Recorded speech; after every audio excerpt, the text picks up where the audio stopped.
Hello, everyone. Welcome to the Asia Society and Asia Society Policy Institute's program, Iran's Future in the Middle East. We're meeting today on Tuesday, June 17th, and last Friday, on June 13th, Israel launched a series of strikes against Iran, targeting its military and defense forces and its nuclear program. Since then, Israel and Iran have traded multiple missile strikes, with fatalities rising. And the most recent news, Israel asking residents of areas of Tehran to evacuate this morning. We're joined today by two world-renowned experts on the Middle East and Iran to unpack these events and discuss what they might mean for the future of the Middle East and the world. Joining us today is Vali Nasr, professor of international relations and Middle East studies at Johns Hopkins SAIS. Prior to that position, he's held several distinguished positions in academia and advised the U.S. government on relations in the Middle East and South Asia.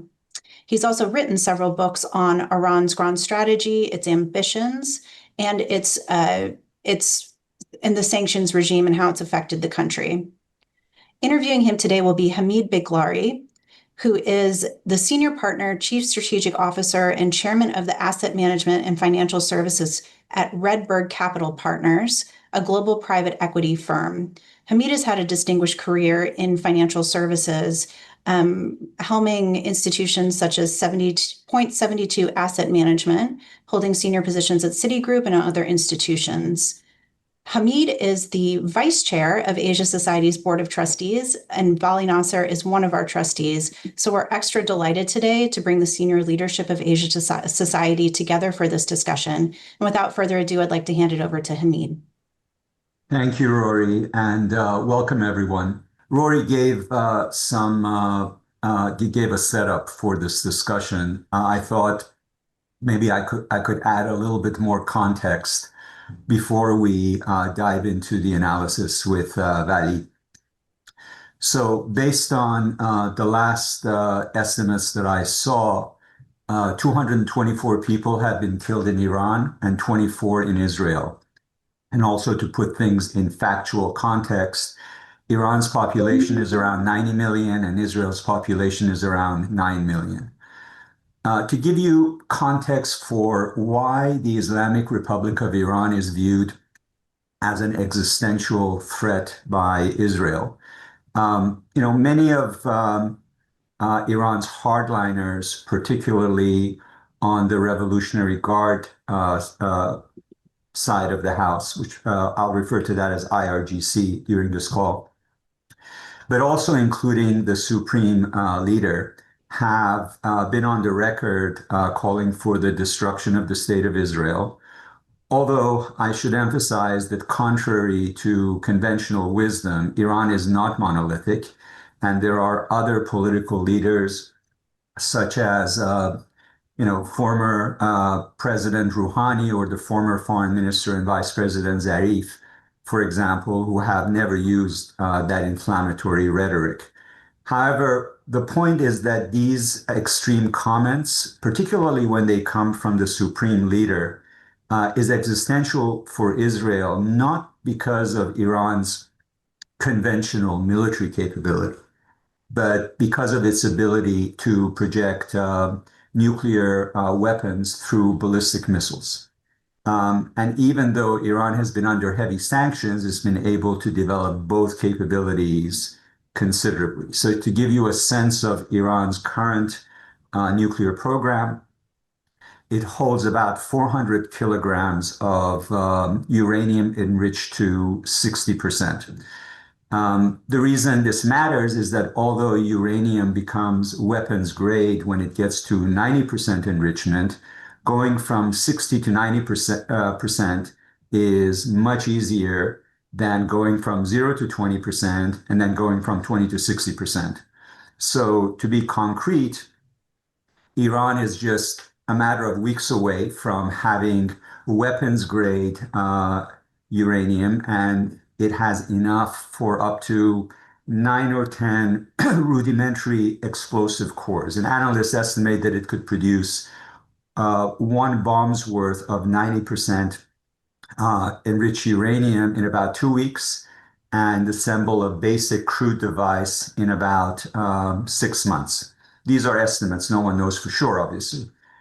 And finally, Iran and the US have been engaged in negotiations to find a diplomatic solution where Iran's nuclear capability would be substantially curtailed in return for sanctions relief. But the negotiations never reached fruition because Iran believes it has the sovereign right to have a domestic nuclear enrichment capability, but is willing to stop short of weaponization. But that has not been acceptable to the United States because enrichment gives Iran the ability to weaponize quickly if it so chose. So that's the factual background for why Israel chose to attack. And I will now engage Vali in an analysis of where this could go. And I want to provide a upfront emphasis that while this analysis is based on informed views, at the end of the day, it's probabilistic and surprises are par for the course. So I'll frame the discussion, Vali, around the three key elements in the picture. First, we'll talk about Israel, then we'll talk about what could happen inside Iran. And third, we'll talk about what are the options that the United States has and where it could go.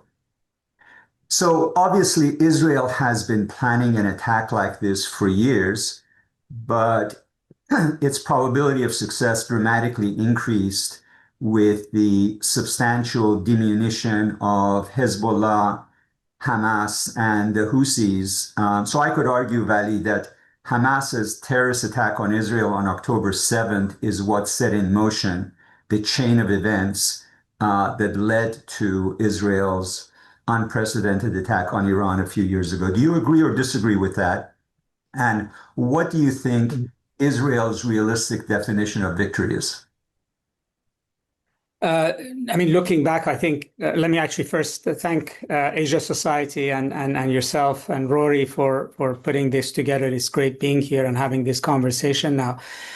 I think it's correct. I mean, it's October 7th is a starting point, and largely because the scale of the attack that Israel suffered and the challenge that it posed to Israel in terms of losing its deterrence in the first months of the war, its population feeling insecure, and then the kind of anger, shock, awe, etc., that Hamas's attack and what entailed included also had a psychological change in Israel itself.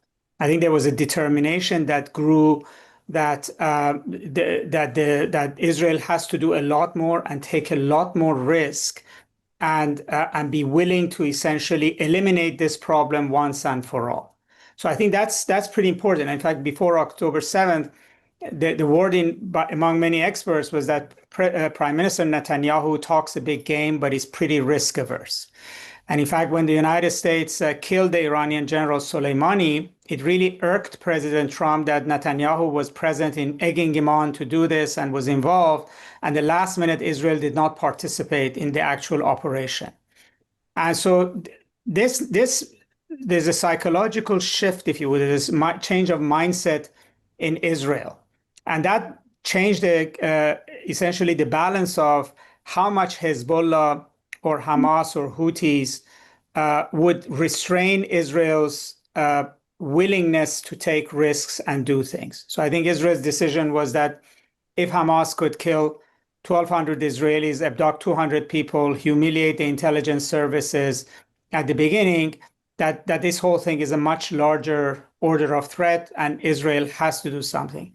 But in the first year of the war, Hamid, Israel was not succeeding. I mean, the word was that the axis of resistance had it on its back heel. Israel was not getting its hostages released. It was not completely demolishing Hamas. And it was under fire from Hezbollah, from Houthis, and from other militias in the region.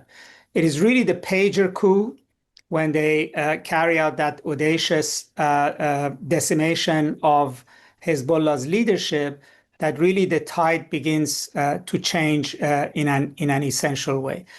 And I think where we are, and we can dig further because the loss of Syria, killing of Nasrallah, et cetera, they're all part of this. But I think Israel basically sees the war on Iran not just about Iran's nuclear program. I think, yes, that's important. Everything you said is absolutely correct. But this is really an extension and continuation of the Gaza war, even though that war hasn't finished. In other words, the rules that Israel established that is going to finish off the axis of resistance once and for all. And the window of opportunity is there with Iran, with Trump. And that's why exactly Israel is not interested in a nuclear deal. It's not just because the nuclear deal is not 100% proof that Iran would not have weapons, but because the nuclear deal does not address the issue of Iran as a regional threat, aside from its nuclear program. And Israel wants to actually finish off Iran as an adversary. And so you have to see this war as a tail end of the Gaza war, not just because Iran is weaker and Hezbollah is not there, etc., but also because I think that what Israel decided that it was going to do with the regional threats, October 8th, 9th, 10th onwards, is basically being still implemented. So you reference the pager attack, and what we've seen from Israel Valley is a level of precision that has been unparalleled. Because not only the pager attack, if you go to the assassination of Ismail Haniyeh, the senior chief of Hamas, in secure IRGC apartments using concealed explosives, or the satellite-linked remote control machine gun assassination of Hossein Fakhrizadeh, the so-called, father of Iran's nuclear weapons program. It's inconceivable to me that it could do that without having deeply penetrated the Revolutionary Guards. So what is your assessment in terms of its degree of penetration of the IRGC, and whether there are factions inside IRGC that could be part of this long game or strategy of attack? I mean, you're right. I mean, first of all, we have to start by saying Mossad is really good at this. They've always been very good at it. I mean, there's a wonderful book, New York Times journalist Ronan Bergman wrote, "Stand Up and Kill Them First," which is the sort of the way Mossad works. I mean, Americans may own the technology for the Air Force, etc., that Israel has, but actually in espionage, in this kind of particularly human level espionage, the Israelis are very, very good. And they've leveraged, if you would, that level of sophistication in order to deal with a military problem for which they didn't have a military solution. As they went to a war with Hezbollah in 2006, they couldn't defeat it. They came out of Lebanon without a victory. But even the first year of the Gaza war, they didn't have a military solution for the threat that Hezbollah was posing. But the coup came in the form of the pager attack, and also, meticulously identifying who Hezbollah fighters are by going to funerals of those who were killed in Syria, et cetera, et cetera. Now, Israel has had a footprint. If we go back to before the first nuclear deal, when there was a massive cyber attack on Iran's nuclear program called Stuxnet. I mean, Israelis had somebody who took a USB into Iran's most secure nuclear facilities and loaded the worm onto the machines that caused crashes of cascades of centrifuges. I think Iran found out when Hezbollah was decimated, when Haniyeh was killed, that it has a huge security problem, that it has been infiltrated. But plugging that hole takes time. And in fact, that's part of the reason that Israel is in a hurry to basically finish what it wants to finish in Iran militarily, because that window could potentially close. So what they've invested massively, they want to leverage. And although I would say that the killing of the 5 or 6 commanders that happened a few weeks ago is not just an intelligence coup. It's that it was a misunderstanding or miscalculation by Iran that they trusted that when Trump said that there would not be a military solution until the talks failed. So their expectation was that there would not be a military attack and they don't need to hide in bunkers until they met in Sunday in Qatar and heard from the in Oman, and heard from Americans whether there was a way forward or not. So partly there was a surprise here that this attack came before the last round of the talks, and it caught them off guard. But I have to say, since then, and this is important to note, the way in which IRGC has reacted is also surprised Israel. Because if in any military, if you decimated the top 5 commanders that run the 5 main branches of a military organization, you don't expect them to be able to launch a coherent military response the next day. So the IRGC has not collapsed the way Hezbollah has. It's still fighting the war, and so in that sense, I think there are limits to what the intelligence has achieved so far.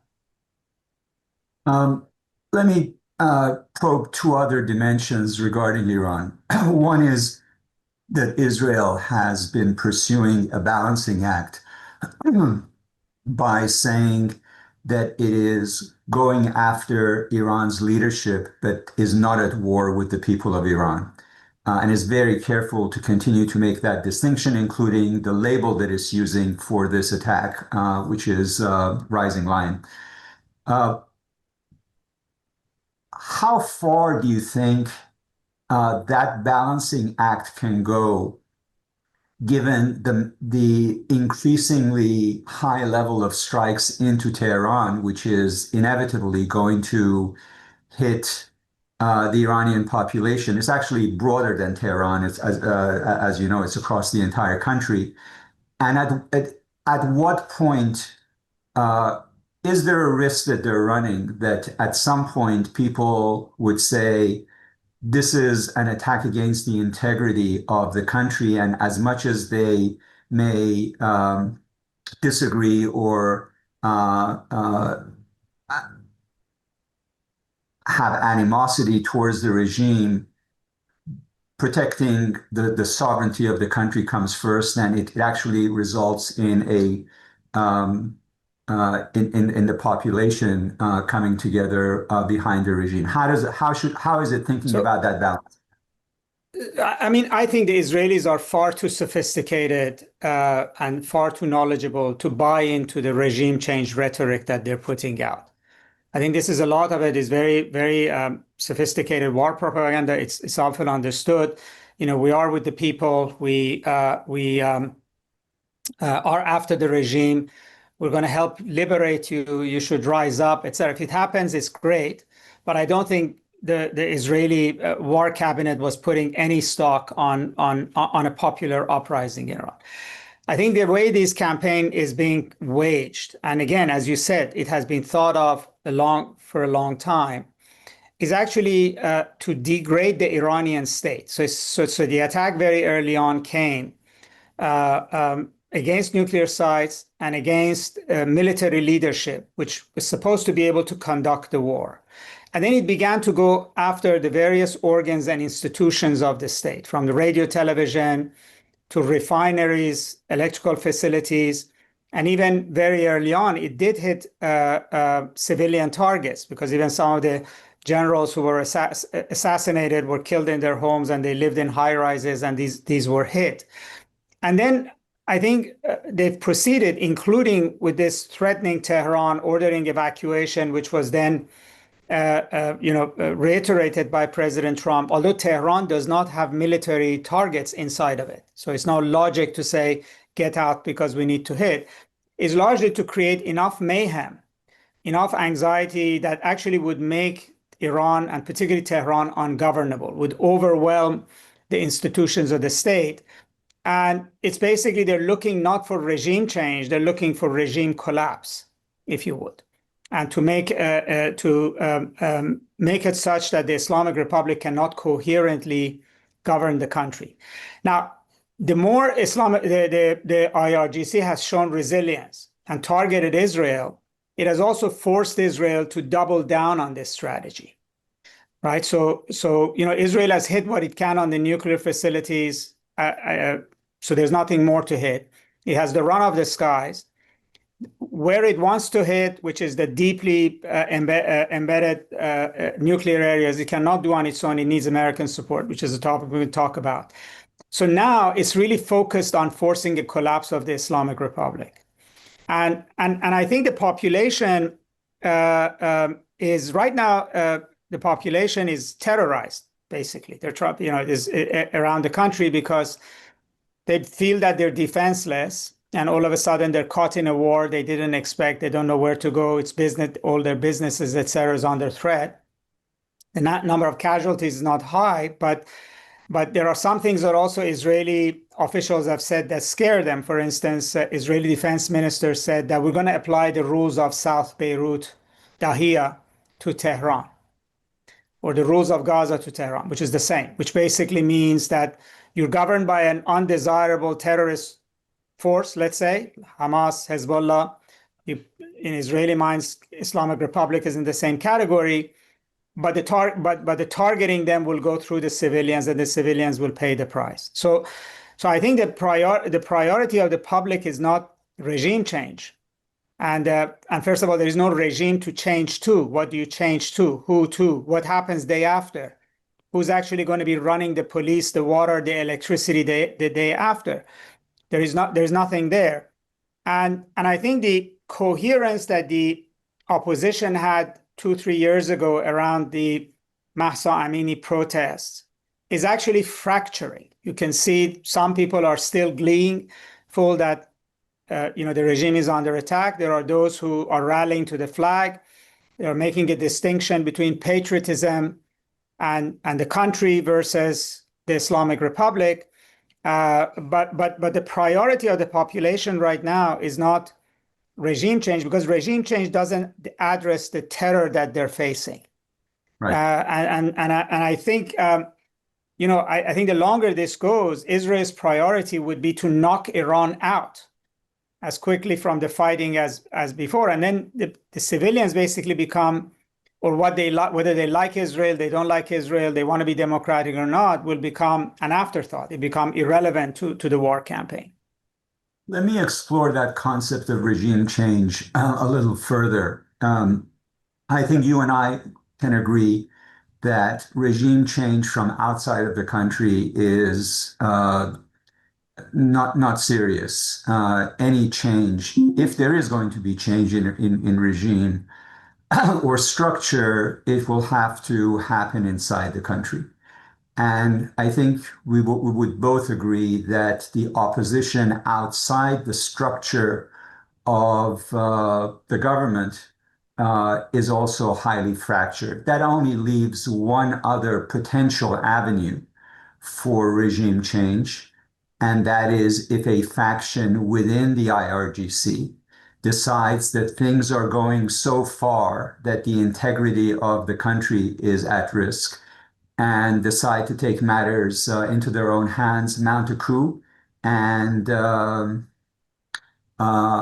explore the idea of giving in on some of the issues, including the nuclear capability, in return for cessation of hostilities. What probability would you assign to that kind of an outcome or evolution?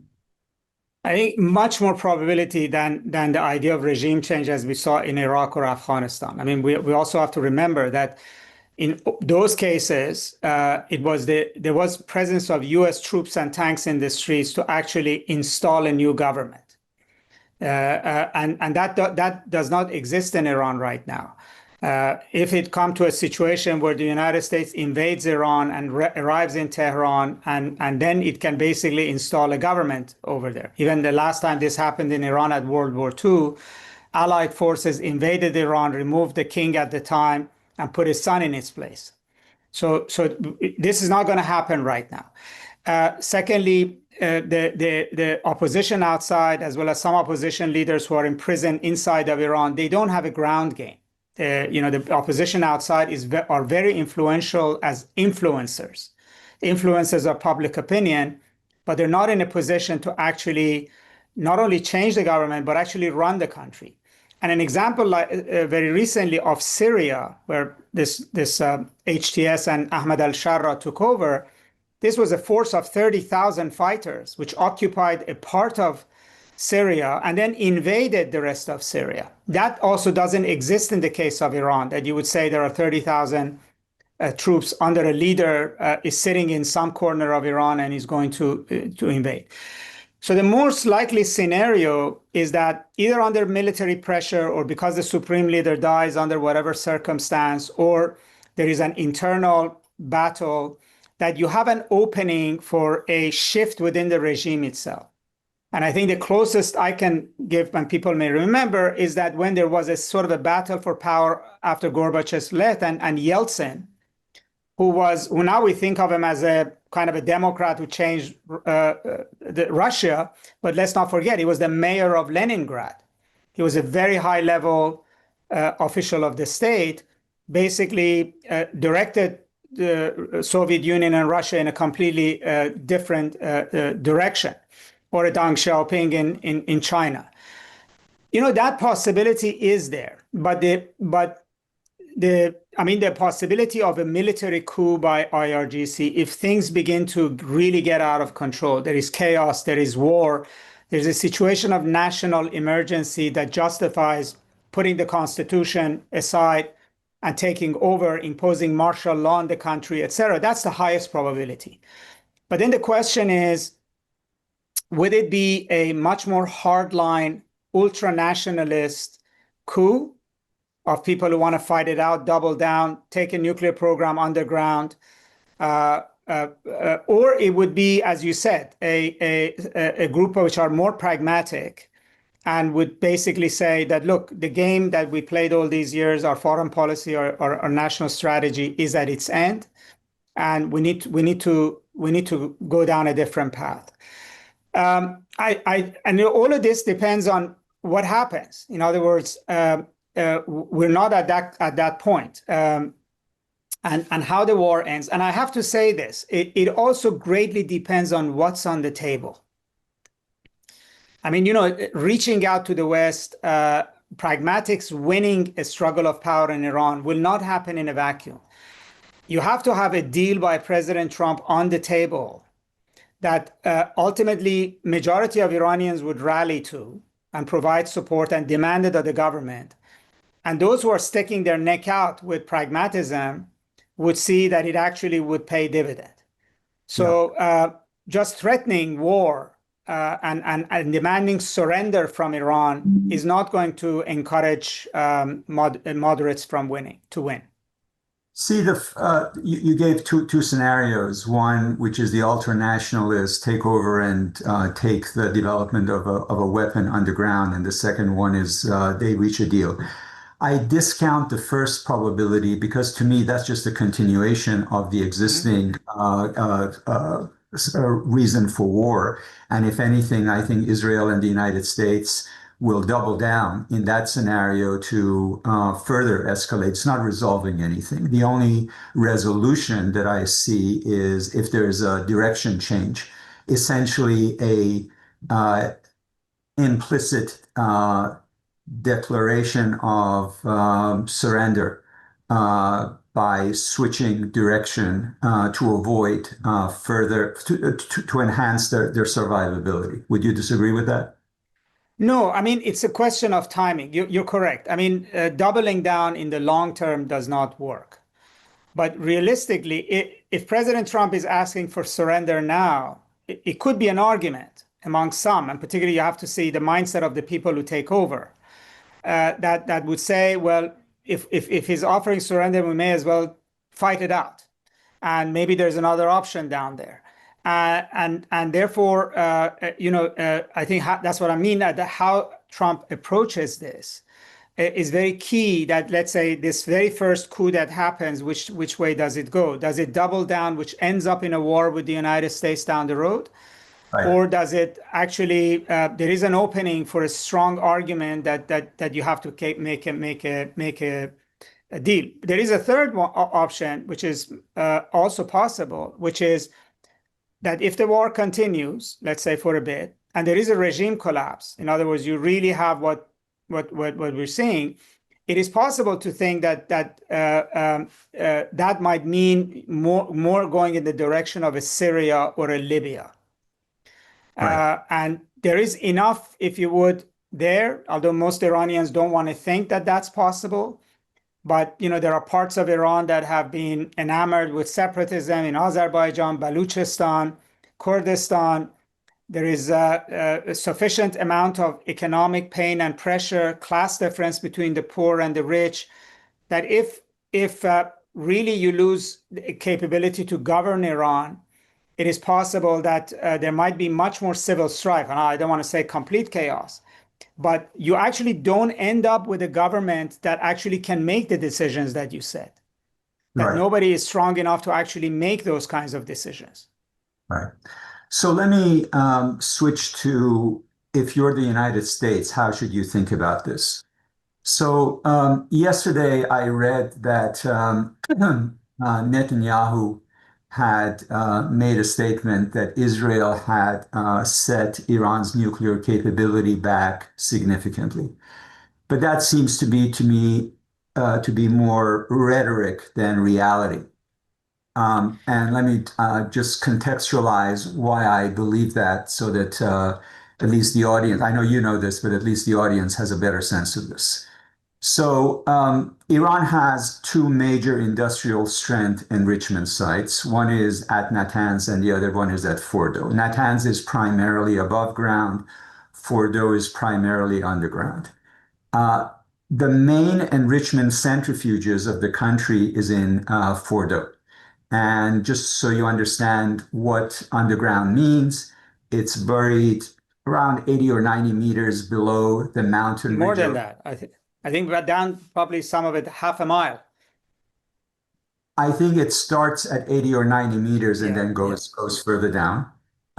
There are layers of rock and reinforced concrete. There are protective tunnels well inside the mountain surface. And the only weapon on Earth that can penetrate that is a weapon system called the Massive Ordnance Penetrator, or GBU-57, which has a load of 30,000 pounds and can penetrate 60 meters in a single strike. So to get at Iran's centrifuge capability in Fordo requires several GBU-57 strikes, the first to create the initial hole and the others to penetrate further to destroy the site. And there are only two aircrafts in the world that can deliver that. They're both stealth aircrafts. One is the B-2 Spirit, and the other one is the B-21 Raider bomber.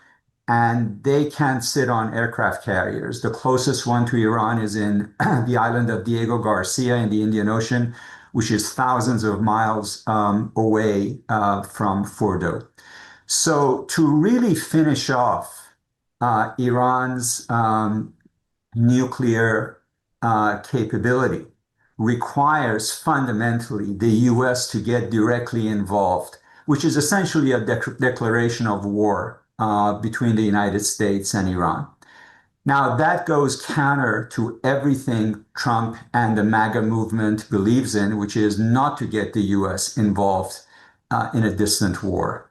So when Trump threatens Iran with that, and given that this is so counter to everything that he stood for and the MAGA movement stood for, and we know that he really does care about what the MAGA movement thinks about all this, how do you think, first of all, how realistic a threat is that?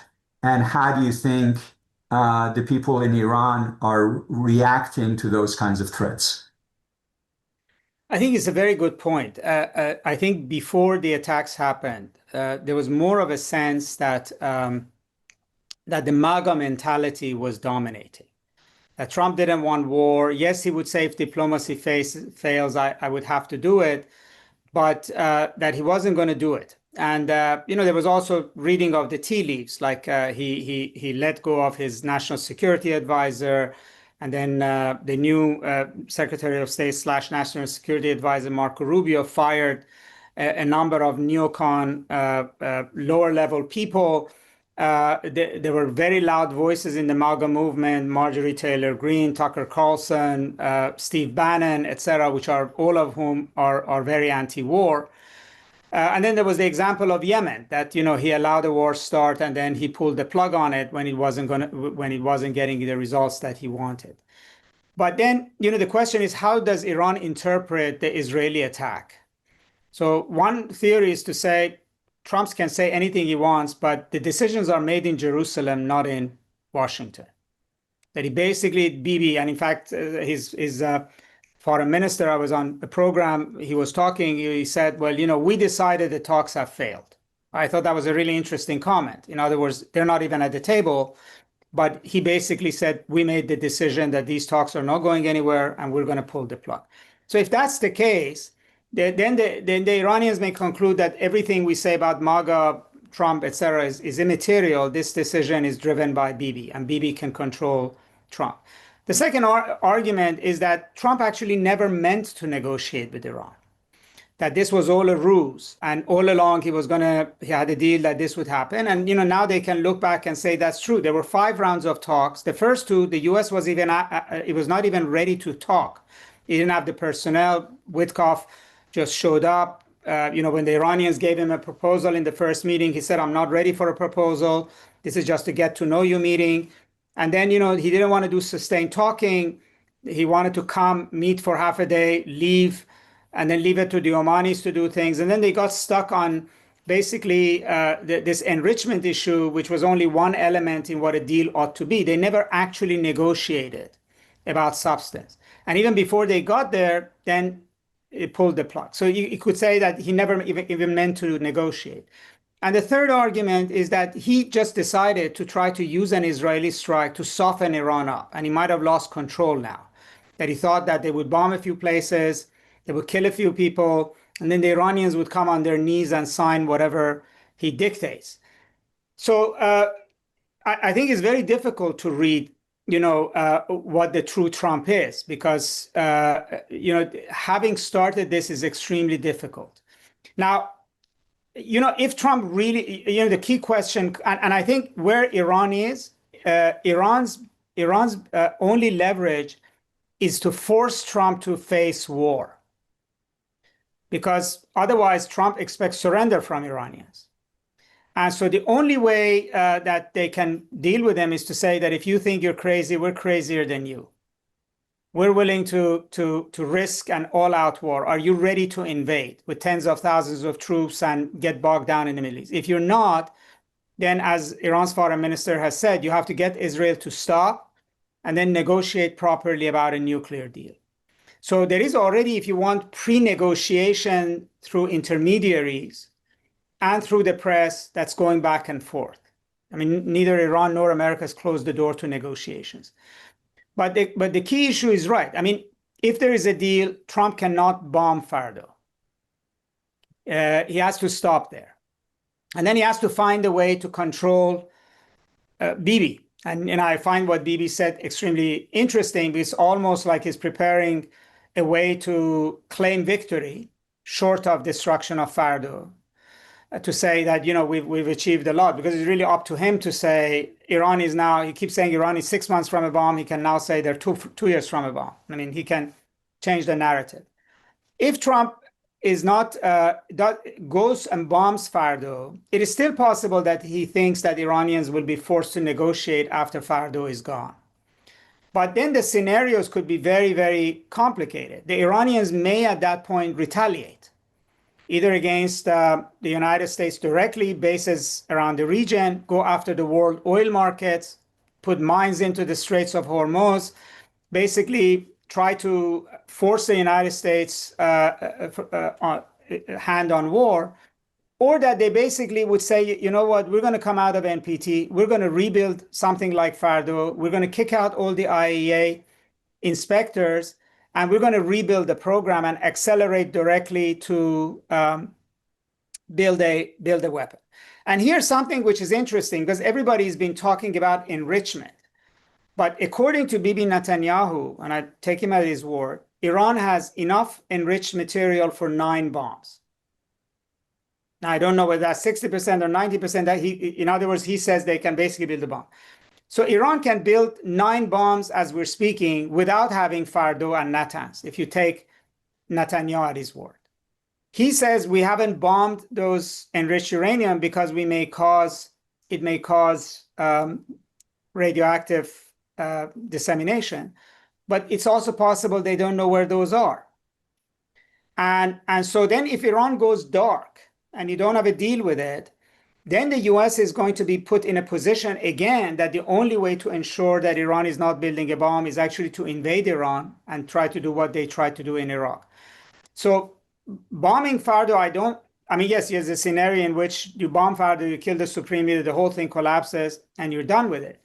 But if you bomb and the regime survives, then Trump will have a more difficult set of options before it. And now pulling a deal out of the hat without Fordo being bombed, it requires really to see how good a deal maker is. I mean, this really requires him to manage the Iranians in a way that bring him to the table and manage Israelis as well. And it's not easily done. I think if he really allowed this attack to happen as just to get a leverage against the Iranians, he may have miscalculated because the situation has become more complicated for him. Well, if you play out this scenario,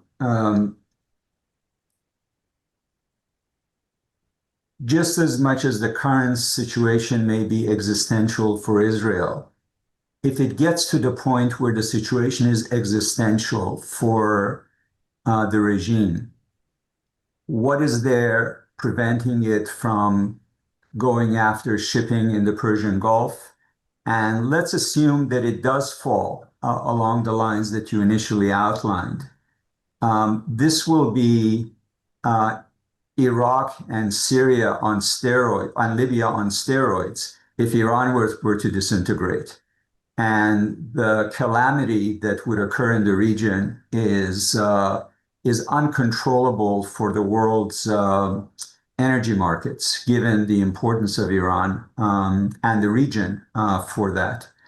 So from the point of view of a decision maker and a policy maker doing game theory across this, what is, if you were in that situation, obviously this is a dynamic situation, it could unfold in different ways. What is the least bad outcome? Well, look, I think what you put your finger on is very important. It's also very important not to think of game theory based on assumptions that an American would make or a European would make. You see, there is a scenario in which if the leaders of Iran today, and they don't distinguish between the state and the regime, this is an outside of Iran kind of looking at it. They see themselves as defender of the country. And if they think that the survival of the country is at stake, that then they may also do crazy things. It brings to mind when France invaded Russia and this is in the previous century, and the Russians actually set the entire city of Moscow on fire and retreated into the woods. I mean, the French were completely shocked that would happen. So if you have people in Iran who basically decide that the best bet for survival of the country is actually to force the Americans to fight on the ground. They cannot fight the Americans and Israelis in the air. That option isn't there, right? So if you don't have that option, and it's between handing the keys of the country to them, and you don't trust them to be good guardians when you give the keys to them, and you basically say that this is a big country. I mean, it's not only, we have to also note that the closest port to Tehran is about 2,000 miles from, and 2 mountain ranges from the capital city. I mean, to invade and control Iran requires order of magnitude larger number of troops than the US deployed in Iraq. It would be hugely costly, it would be hugely problematic. But you might very well say that might be, they may decide that you have to confront the United States with that reality before you get it to make a decision that you can live with. And that's a very dangerous calculation, I think we have to think not only in terms of the options that are palatable, like the regime's going to fall, they're going to make a rational decision, they're going to just shelve their nuclear program. So I think still the least bad option is a deal that would stop the fighting now, which would, yes, it's short of Israel's war aims, but it's far better than what Israel was facing a week ago in terms of Iran's nuclear program, in terms of the strength of the Islamic Republic. And it would be still the best outcome for the United States, because if President Trump, not only that he doesn't like war, he wants to focus on China, he wants to focus on the border, he wants to deploy the Marines instead of in the Middle East in American cities. If all of these things you put together, it's also the least bad option for him. Right. So we've talked about the three main protagonists in this complicated situation. Where do you think Russia and China land, given the fact that Russia has more than its arms full dealing with Ukraine and its ability to project any influence is extremely limited, and China is far away? How do you think they're looking at this and what their calculus is? I think they're worried, but also they are watching. I mean, there's a number of things at play. They're looking at US behavior, how US handles something like this, because it does have implications with how it would handle issues with them. They're looking at whether Iran will become like 9/11, something that can distract the United States for a time period, and divert attention from them. I mean, there are already some reports, unconfirmed, that the Chinese may be supplying certain things to Iran, not at a scale that we might, but in ways that could address some of what Iran needs. But I don't think the Russians and the Chinese will get involved in this in a way that puts them in the crosshairs of the US. But I don't think either Russia or China will benefit from Iran disappearing from the current equation. I mean, the Russians need Iran, not just because of drones, etc., but they need Iran for trade, at strategic depth. Last thing they want is the United States or Europeans to be sitting in Tehran and running the show from there as well. And the Chinese also have looked at Iran as important for the whole Eurasian concept that they have.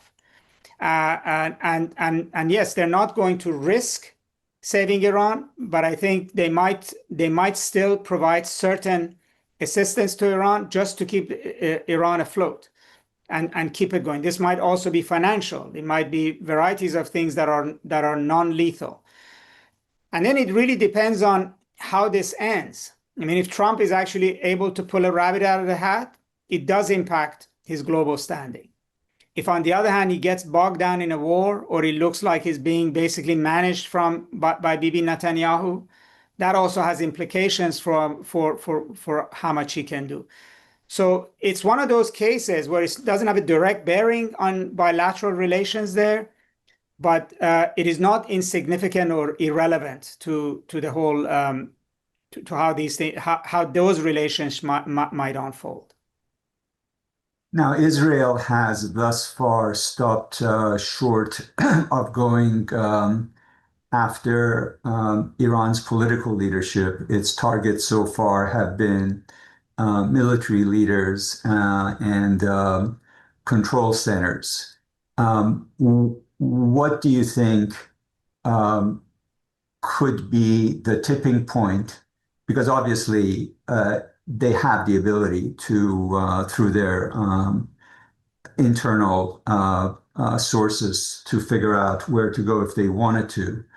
What do you think would be the catalyst where that calculus could change? Well, there's two elements to the civilian side. So one is that they don't need to kill ministers or the president in Iran. But they can destroy ministries and organizations that actually run things. So when they destroyed Iran's national television, yes, it's symbolic, but it actually is an organ that's run by the government, and it provides, if you would, a state function. So if they begin to target ministries, and today, for instance, there was a hack that wiped out huge amount of money out of a bank. So, these are for this kind of civilian attack, you don't need to kill figures. You need to kill institutions, right? And they have started doing that. There is only one political figure here that matters, which is the head of state. Yeah. And that's a risky thing to do because it may also unleash a sort of a much more uncontrolled Iranian response. And it also, I think if you're President Trump, I mean, President Trump said, I vetoed it. So there's two reasons why you would veto it, why he would say that. One is he's just trying to get brownie points with Iranians, play the good cop and say, I'm not with Israel. I did something positive for you. You could still talk to me. The second is that Trump also understands that if you're going to cut a deal with Iran, you have to have somebody who has the authority to actually cut a deal with you. You remove the supreme leader, there is nobody in Iran who you can negotiate with, ultimately, right? So, what the deal that would stick would have to be a deal with the head of state in Iran, somebody who can deliver on that deal, who can keep the Revolutionary Guards in control. And I don't think they're at the stage that they think that the supreme leader would not do that. And so there is certain usefulness to him not being killed, because things could become a lot more difficult. Now, I don't know even after as time goes on whether Israel might even know where he is.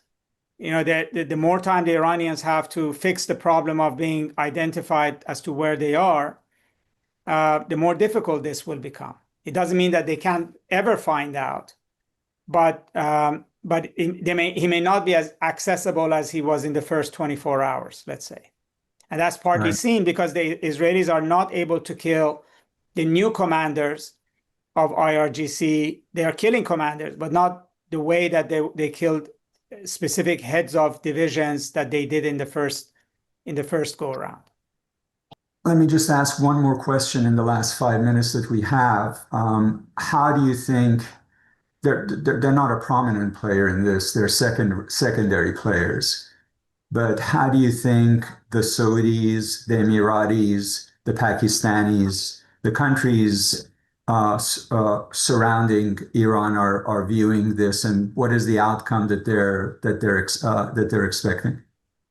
It's actually very interesting. Pakistan and Turkey, even among their highest level politicians, have reacted very, very interestingly, which is after Iran, it will be our turn. So if they've not seen this about Iran, they've seen this about as a geostrategic shift, that if Israel is able to take care of nuclear threats as far as wide as it wants to go, or take care of adversaries at will, Iran is right now the bogey in front of it. But what happens when Iran is gone? Who's the next bogey? And it's very funny. So they're all standing up saying, I think I'm going to be the next bogey. I think I'm going to be the next bogey. And that's a sort of one reaction. The other is that the Gulf countries are very nervous because a prolonged conflict could actually land on their doorsteps. Apparently, when President Trump was in the Gulf, he was told by all three leaders there are trillions of dollars of business we can do together. The economic development promise here is enormous, but you cannot have a war. That we can build a $10 billion data center here that can be destroyed by a $25,000 drone. And if the United States is going to prevent that, it has to be in the Gulf in much larger numbers, unless there is some kind of a de-escalation with the US. And that's why these Gulf countries were all supporting a nuclear deal. And I'm sure that what they're basically telling President Trump is that war is not a good idea. And so it just depends on how much he's listening to them. And very clearly that some of these Arab countries are engaged in this messaging right now that we're hearing, like what Iranians are saying, what Trump is saying. This is being relayed through these countries. Well, thank you, Vali, for bringing out all the complexities associated with this situation. Anyone who tuned in expecting there would be answers thought incorrectly. There are no answers. These are dilemmas with horns. That's true. And there are no silver bullet solutions to them. They can go in unpredictable ways. And I've always felt that if we lived in a world that had a bell-shaped distribution 20 years ago, we're increasingly living in a world with fat-tailed outcomes where things that we thought were improbable, such as regime change in Iran, attacks in the Persian Gulf, regime collapse, things that were unfathomable are now in the realm of possibility. And I don't know about you, but I was surprised by the Israeli attack on Friday. I didn't expect that it would have happened this quickly when we're in the midst of negotiation, but that's what surprise is. You don't have surprise when people expect it, you have surprise when no one expects it. So I don't think either of us have a sense of where this could go, but I think what we've tried to lay out is all the various directions that it could go, and we hope for the least unattractive outcome, because there are no good outcomes from this. So thank you so much. Exactly. Thank you. Thanks for having me.